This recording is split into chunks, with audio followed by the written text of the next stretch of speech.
Study IQ IAS, आपका selection हमारा mission. नमस्कार दोस्तों लगता है अडानी के ऊपर से जो आरोपों का सिलसिला है वो जल्दी खत्म नहीं होने वाला, क्योंकि अमेरिका से एक और झटका लगा है और एक और बड़ा आरोप अडानी के ऊपर लगाया गया है। आप देख सकते हो ये खबर, Adani faces US scrutiny over Iran LPG links. तो इस वीडियो के अंदर थोड़ा डिटेल में समझेंगे कि आखिरकार ईरान के साथ ऐसा क्या लिंक था जिसकी वजह से अडानी के ऊपर एक और आरोप लग रहा है, एक और स्क्रूटनी हो रही है। इसको काफ़ी कुछ अच्छे से जानेंगे, लेकिन साथ ही साथ यहाँ पर जो यूएस और ईरान के बीच में डील है, जब से ट्रंप आए हैं वो भी यहाँ पर कोशिश कर रहे हैं कि ईरान के साथ डील किया जाए। तो उसको लेकर अभी क्या चल रहा है, उसमें भी बहुत ही इंटरेस्टिंग चीज़ हुई है, मैं आपको बताऊंगा। चलिए आगे बढ़ते हैं, लेकिन उससे पहले आप सबको बता दूं, आप में से जो भी लोग यूपीएससी की प्रिपरेशन कर रहे हैं 2026 के लिए, हमारा जो नया बैच है प्रतिज्ञा फाउंडेशन बैच, वो आप अवेल कर सकते हैं by using this code Ankit live, you will get this discount. चलिए शुरुआत करते हैं। सबसे पहले यहां पर थोड़ा बैकग्राउंड देख लेते हैं और सबसे पहले समझते हैं कि आरोप क्या लगा है। देखिए यहां पर एक रिपोर्ट आई है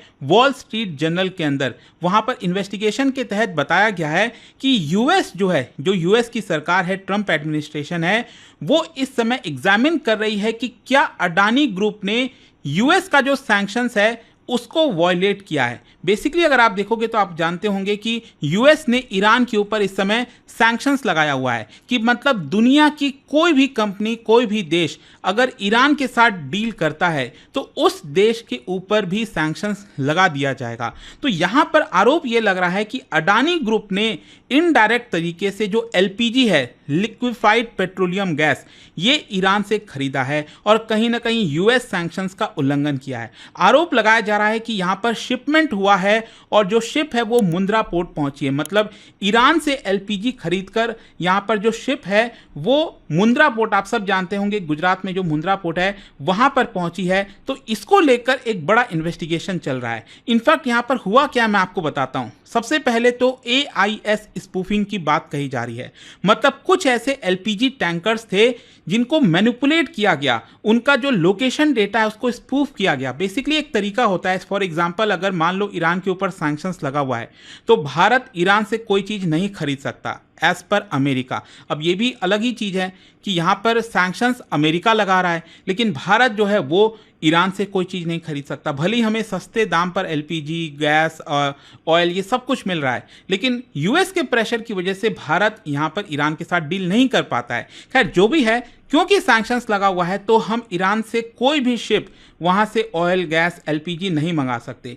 तो यहाँ पर स्पूफिंग का मतलब ये हुआ कि जो शिप है वो आ तो ईरान से रहा है, लेकिन उसको दिखाने की कोशिश की जा रही है कि वो दुबई से आ रहा है, वो इराक से आ रहा है, मतलब उसको इस तरह से दिखाया जाता है पूरे दुनिया को कि ये शिप ईरान से नहीं आ रहा है। और ये सब कुछ बेसिकली सैटेलाइट इमेजरी के थ्रू पता कर लिया जाता है। फिर दूसरा यहाँ पर SMS ब्रॉस के बारे में बात कही गई है। Basically this ship reported loading cargo in Iraq, मतलब यहां पर रिपोर्ट यह किया गया था कि जो शिप मुंद्रा पोर्ट पहुंची वो वहां पर जो लोड किया गया था वो बेसिकली इराक से लोड करके यहां पर जो है मुंद्रा पोर्ट लाया गया था। बट यहां पर जो सैटेलाइट इमेजरी सामने आई है, it actually loaded cargo in Iran, ऐसा यहां पर बताया जा रहा है।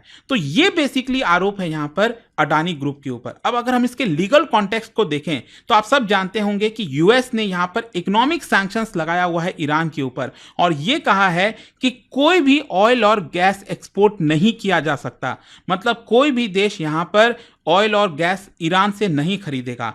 फाइनेंशियल ट्रांजैक्शन ईरानियन एंटिटीज के साथ आप नहीं कर सकते। थर्ड पार्टी नेशंस फैसिलिटेट नहीं कर सकते इस तरह के ट्रेड। अगर करोगे तो आपके ऊपर भी हम सैंक्शंस लगाएंगे, ऐसा अमेरिका धमकी देता रहता है। अब देखो यहां पर what is at stake. Basically अगर ये प्रूव हो गया कि यहां पर अडानी ग्रुप ने ऐसा किया है तो इसकी वजह से अडानी ग्रुप के ऊपर फाइन्स लगाए जा सकते हैं, उनके ऊपर सैंक्शंस लगाया जा सकता है कि अडानी ग्रुप जो है वो यूएस के फाइनेंशियल मार्केट में डील नहीं कर सकता, उसको बैन कर दिया जाएगा। मतलब मान लो सपोज जो अडानी ग्रुप है उनको पैसा कलेक्ट करना है, अपना जो बॉन्ड्स है उसको बेचना है, अपने जो शेयर्स की लिस्टिंग है वो करानी है, तो वो सब कुछ अडानी ग्रुप नहीं कर पाएगा। और साथ ही साथ अडानी ग्रुप के ऊपर क्रिमिनल प्रोसीडिंग्स भी स्टार्ट किया जा सकता है अमेरिकन कानून के तहत। तो आई होप आप समझ पा रहे होंगे कि Adani group is now again in trouble in America. तो यहां पर अडानी ग्रुप का क्या रिस्पॉन्स आया है? देखो, अडानी ग्रुप ने इसको कंप्लीटली डिनाई किया है। अडानी ग्रुप का कहना है कि this is baseless and mischievous. उनका यह कहना है कि हमने किसी भी प्रकार का डील ईरान के साथ नहीं किया और यहां पर ना तो कोई पोर्ट सर्विसेज दिया है। All logistics cargo handling were done by third party companies. They claim that no knowledge of any US investigation. Adani group का यह भी कहना है कि हमें पता भी नहीं है कि क्या यूएस हमारे ऊपर कोई इन्वेस्टिगेशन कर रहा है। लेकिन ऑब्वियस सी बात है, भले ही यहां पर अडानी ग्रुप कुछ भी कह ले, इसका डायरेक्ट इंपैक्ट आपको बिजनेस के ऊपर देखने को मिलेगा, स्टॉक मार्केट पर देखने को मिलेगा। और कल यही हुआ। अब मुझे नहीं पता कि आज अडानी ग्रुप के शेयर्स के साथ क्या होगा, लेकिन कल अगर आप देखोगे तो यहां पर अडानी एंटरप्राइज, अडानी पोर्ट्स और बाकी के कई सारे जो अडानी ग्रुप के शेयर्स हैं उसमें 3% तक की गिरावट देखने को मिली थी। क्योंकि ऑब्वियस सी बात है, इस तरह की जब भी खबर आती है तो इन्वेस्टर्स का सेंटीमेंट है वो वीक हो जाता है, क्योंकि डर रहता है ना कि जो रेगुलेटरी डैमेज है वो हो जाएगा, रेगुलेटरी फियर है, रेपुटेशनल डैमेज हो जाएगा, फाइनेंशियल रिपरकशन भी आता है। जो ग्लोबल इन्वेस्टर्स इस तरह के डेवलपमेंट को काफी क्लोजली वॉच करते हैं। स्पेशली अडानी ग्रुप के ऊपर तो आप सब जानते हैं हिंडनबर्ग रिसर्च के द्वारा आरोप लगाए गए थे इस स्टॉक मैनिपुलेशन के। फिर इसके अलावा यूएस भी यहां पर कुछ इन्वेस्टिगेशन कर रहा है अडानी ग्रुप के ऊपर। फॉर एग्जांपल मैं आपको बताता हूं,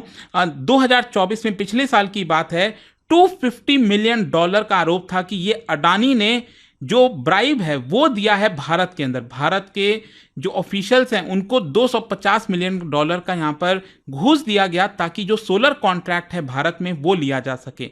अब ये क्यों इंपॉर्टेंट है? क्योंकि इसी कॉन्ट्रैक्ट को दिखाकर अडानी ग्रुप ने जो बॉन्ड्स हैं उसको बेचे थे यूएस के मार्केट में और पैसा कलेक्ट किया था। तो इन सब चीजों की वजह से यहां पर और ज्यादा स्क्रूटनी आपको अडानी ग्रुप के ऊपर देखने को मिलेगी। लेकिन ओवरऑल इसका जियोपॉलिटिकल सिग्निफिकेंस क्या है? देखो, सबसे पहले तो यही है कि ईरानियन ऑयल और गैस एक्सपोर्ट इस समय यूएस सैंक्शंस के अंदर हैं और यहां पर कोई भी कॉरपोरेशन, कंट्रीज अगर यहां पर ईरान के साथ ट्रेड करता है तो उसके ऊपर भी सैंक्शंस लग जाता है। तो अगर ऐसा प्रूव होता है तो अडानी ग्रुप के लिए खतरा है। फिर दूसरा, यहां पर इंडिया यूएस रिलेशंस के ऊपर भी काफी इंपैक्ट आएगा। यहां पर भारत का जो इमेज है न्यूट्रल ट्रेडिंग पार्टनर का, वो डैमेज हो सकता है। इंडिया यूएस ट्रेड और स्ट्रैटेजिक टाइज में कॉम्प्लिकेशंस आ सकते हैं। अभी आपको पता है इंडिया यूएस ट्रेड डील को लेकर काफी बातचीत चल रही है, तो वो सब कुछ यहां पर देखना होगा। लेकिन क्वेश्चन यहां पर यह आता है कि यूएस ने ये जो ईरान के ऊपर सैंक्शंस लगाया है, क्या ये हमेशा लगा ही रहेगा या फिर कुछ हटेगा भी? होगा क्या? अभी प्रेजेंट में क्या हो रहा है? देखो, डोनाल्ड ट्रंप जब से आए हैं, प्रेसिडेंट बने हैं, वो बार बार ये कह रहे हैं कि हम ईरान के साथ एक डील करेंगे ताकि जो सैंक्शंस वगैरह है वो हटाया जा सके। अब मैं आपको थोड़ा सा बताता हूं। बेसिकली पूरा मामला यूरेनियम एनरिचमेंट को लेकर है। अमेरिका को और पूरे दुनिया को डर यह है कि क्या ईरान न्यूक्लियर बॉम्ब ऑलमोस्ट बनाने वाला है, क्योंकि अब इसमें सब कुछ ना यूरेनियम एनरिचमेंट पर होता है। अब ये यूरेनियम एनरिचमेंट है क्या? बेसिकली एक प्रोसेस है जिसमें जो नेचुरल यूरेनियम होता है उसके अंदर जो उसका फिसाइल आइसोटोप है, मतलब उसका जो फिसाइल आइसोटोप U-235 का प्रोपोर्शन है, आप उसको इंक्रीज कर देते हो। और जितना ज्यादा आप इंक्रीज करोगे इसका मतलब आप न्यूक्लियर वेपन फिर बना सकते हैं। अगर मान लीजिए इसका एनरिचमेंट अगर आप 3 से 5% करते हैं तो ये ठीक है, इसमें कोई प्रॉब्लम नहीं है, क्योंकि इसके माध्यम से आप जो न्यूक्लियर रिएक्टर्स हैं जिससे आप बिजली प्रोड्यूस करते हो वो कर सकते हो। और 20% से ज्यादा अगर आप एनरिचमेंट करते हैं तो आप रिसर्च रिएक्टर्स में इसका इस्तेमाल कर सकते हैं, मेडिकल आइसोटोप्स में इसका इस्तेमाल कर सकते हैं। चलो यहां तक भी ठीक है। लेकिन अगर आपका एनरिचमेंट 90% से ज्यादा हो गया, मतलब आप वेपन ग्रेड मटेरियल ऑब्टेन कर रहे हैं, आप न्यूक्लियर वेपन बना सकते हैं। तो इसी की वजह से खतरा है, क्योंकि मैं आपको बता दूं इस समय डर यह है कि ईरान ने ऑलरेडी 60% से ज्यादा एनरिचमेंट कर रखी है। मैं आपको बताता हूं, बेसिकली 2015 में एक डील हो गई थी ओबामा के समय। यहां पर जो अमेरिका है प्लस जर्मनी हो गया, P5 कंट्रीज हो गए, उनके बीच में और ईरान के बीच में JCPOA का डील हुआ था, joint comprehensive plan of action. और इसमें यह तय किया गया था ईरान जो है 3.6% से ज्यादा एनरिचमेंट नहीं करेगा, जो कि ठीक है, क्योंकि इस एनरिचमेंट के हिसाब से आप ज्यादा से ज्यादा न्यूक्लियर रिएक्टर्स बना सकते हैं बिजली प्रोड्यूस करने के लिए। और यहां पर इंस्पेक्शन के लिए अलाउ करेगा जो है ईरान, ताकि देखा जा सके, पूरे दुनिया को पता हो कि ईरान कोई भी एटॉमिक वेपन नहीं बना रहा है। वो होता क्या है, 2018 में डोनाल्ड ट्रंप आते हैं और उनका कहना था कि ये जो डील थी वो सही नहीं थी, वो ईरान के फेवर में थी, और उन्होंने यूनिलैटरली खुद से ही ये पूरा का पूरा जो डील है उसको कैंसिल किया और विड्रॉ कर गए और यहां पर ईरान के ऊपर सैंक्शंस लगा दिया। तो आप समझ रहे हो, तो 2018 के बाद से यहां पर सैंक्शंस लगा हुआ है। लेकिन अभी क्या हो रहा है, डोनाल्ड ट्रंप वापस से राष्ट्रपति बने हैं और मार्च 2025 में उन्होंने ईरान के जो सुप्रीम लीडर हैं अयतुल्ला अली खमैनी, उनको यहां पर लेटर लिखा बातचीत के लिए। लेकिन उस लेटर के अंदर काफी हार्श डिमांड रखा गया था, कई ऐसे शब्दों का भी इस्तेमाल किया गया था। फॉर एग्जाम्पल बोला गया कि आप अपना न्यूक्लियर प्रोग्राम को खत्म कर दो, डिसमेंटल कर दो, हिजबुल्ला को, हौतीस को, इराकी मिलिटियाज को जो सपोर्ट करते हो उसको वहां पर खत्म कर दो। और साथ ही साथ डोनाल्ड ट्रंप ने लेटर में वार्निंग भी दी कि अगर आप नहीं करोगे तो हम आपके ऊपर मिलिट्री स्ट्राइक कर देंगे। तो ऑब्वियस सी बात है, इस तरह की धमकी ईरान को भी पसंद नहीं आएगी। तो खमैनी ने जो ट्रंप का लेटर था उसको रिजेक्ट किया और दुनिया को दिखाया कि देखिए हम यहां पर किसी भी हद तक जाने के लिए तैयार हैं, हम अमेरिका से लड़ने के लिए तैयार हैं। लेकिन बिहाइंड द सीन्स अगर आप देखोगे क्या है ना कि ईरान को भी इस समय जरूरत है कि वो एक डील करे। वो नहीं चाहता क्योंकि उसकी इकोनॉमी बहुत खराब हालत में है ईरान की। तो बिहाइंड द सीन्स यहां पर ईरान ने भी इस लेटर का रिप्लाई किया और कहा कि हाँ, हम नेगोशिएट करने के लिए तैयार हैं और यहां पर मीडिएटर ओमान या फिर यूएई ये लोग बन सकते हैं। तो फाइनली इसी की वजह से क्या है कि अमेरिका ने एक इंटरिम डील का प्रपोजल दिया है ईरान को। और इस डील के अंदर देखिए क्या क्या है, एक तो यही बोला गया है कि ईरान अपना जो यूरेनियम का एनरिचमेंट है वो 3.67% तक कर सकता है, जो कि कोई दिक्कत नहीं है।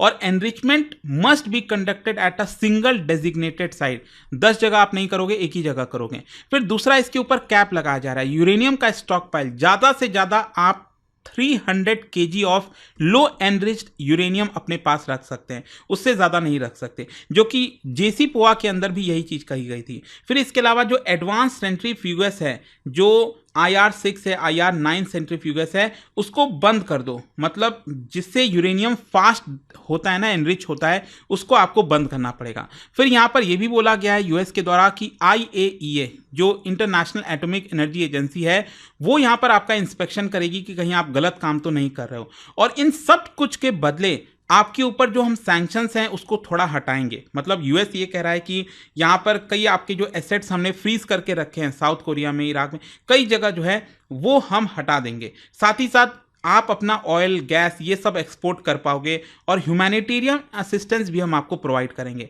तो अमेरिका यहाँ पर सैंक्शंस हटाने के लिए रेडी है अगर ये डील हो जाती है। अब इसको देखते हुए ईरान ने कहा है कि हम इस जो डील है अमेरिका के द्वारा प्रपोज किया गया है, हम उसका जवाब आगे आने वाले दिनों में देंगे। तो अब देखते हैं यहाँ पर होता है कि नहीं।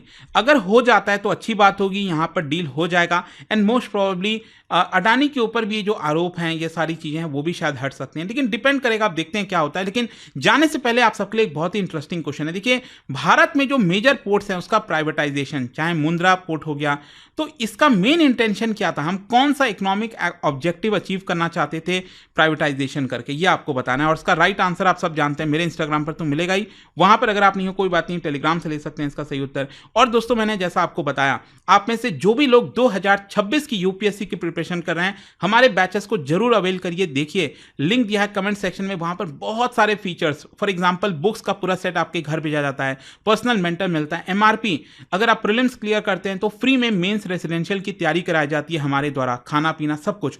तो बहुत कुछ है इस बैच में। यूज करना है आपको ये कोड अंकित लाइव, ताकि आप मैक्सिमम डिस्काउंट लें और अपनी तैयारी को और ज्यादा पुख्ता बनाएं, ताकि आपको कोई भी प्रॉब्लम ना हो। इंटरव्यू से लेकर सब कुछ आपको इसके अंदर मिलने वाला है। थैंक यू दोस्तों। चाहे आप यूपीएससी की तैयारी शुरू कर रहे हो या फिर प्लान बना रहे हो, मेरे पास है एक जबरदस्त अपॉर्चुनिटी, स्टडी IQ का यूपीएससी फाउंडेशन कोर्स। सोचिए, एक ऐसा ऑल इन वन प्रोग्राम जहां मिलेगा आपको सॉलिड तैयारी, 1000+ आवर्स की लाइव क्लासेस टॉप एजुकेटर्स के साथ, personalised mentorship, hand written notes और PRP MRP जैसे फोकस्ड रिवीजन मॉड्यूल्स। स्कॉलरशिप भी हैं दोस्तों। प्रीलिम्स क्लियर करो, पूरा फीस रिफंड लो। हर मंथ टॉप परफॉर्मर्स को मिलेंगे 11,000 रुपीज के cash reward. Economically weaker students के लिए है उड़ान स्कॉलरशिप, ताकि पैसा कभी रुकावट ना बने। गोल्ड, प्लैटिनम या डायमंड, जो प्लान आपके लिए बेस्ट हो उसे चूज कीजिए।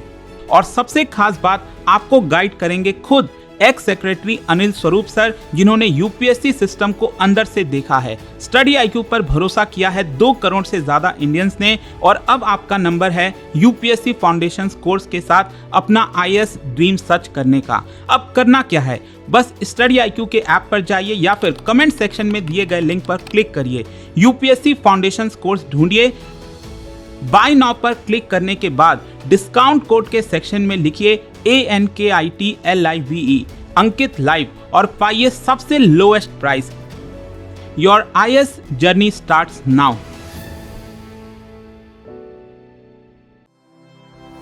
स्टडी IQ IAS, आपका सिलेक्शन हमारा मिशन।